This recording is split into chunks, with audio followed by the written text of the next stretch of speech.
ദേശീയ ജലപാത വികസനത്തിന്റെ ഭാഗമായി കയ്പമംഗലം കാക്കാത്തുരുത്തി കടവിലെ ബോട്ട് ജെട്ടി നിർമ്മാണം എങ്ങും എത്തിയില്ല. പൈലിംഗ് നടത്തി തൂണുകൾക്ക് കോൺക്രീറ്റ് ഇട്ടതല്ലാതെ മറ്റൊന്നും ഇതുവരെ നടന്നിട്ടില്ല. കരാറുകാരന്റെ നിസ്സഹകരണമാണ് നിർമ്മാണം നിലയ്ക്കാൻ കാരണമായി എന്ന് ഉദ്യോഗസ്ഥർ പറയുന്നത്.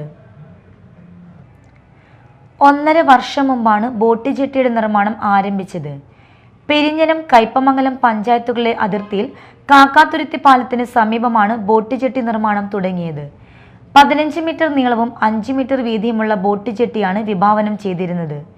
ഇതോട് ചേർന്ന് 40 മീറ്റർ നീളത്തിൽ സംരക്ഷണ ഭിത്തിയും നിർമ്മിക്കും. ഇതിനായി 90 ലക്ഷം രൂപയും വകയിരുത്തിയിരുന്നു. ഇറിഗേഷൻ വകുപ്പിനായിരുന്നു നിർമ്മാണ ചുമതല. 6 മാസത്തിനുള്ളിൽ നിർമ്മാണം പൂർത്തിയാക്കുമെന്നായിരുന്നു കരാർ. എന്നാൽ 1.5 വർഷം പിന്നിട്ടിട്ടും ബോട്ട് ജെട്ടിയുടെ നിർമ്മാണം തുടങ്ങിയെടുത്ത് തന്നെ നിൽക്കുകയാണ്.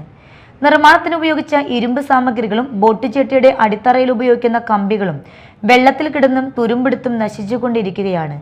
കരാറുകാരന്റെ നിസ്സഹകരണമാണ് നിർമ്മാണം നിലയ്ക്കാൻ കാരണമായി ഉദ്യോഗസ്ഥർ പറയുന്നത്. ദേശീയ ജലപാത വികസനത്തിന്റെ ഭാഗമായി തൃപ്രയാർ, ഏനമാവ് എന്നിവിടങ്ങളിലെ ബോട്ട് ജെട്ടി നിർമ്മാണം പൂർത്തീകരണത്തിലേക്ക് കടക്കുകയാണ്. Media time, Perinjanam.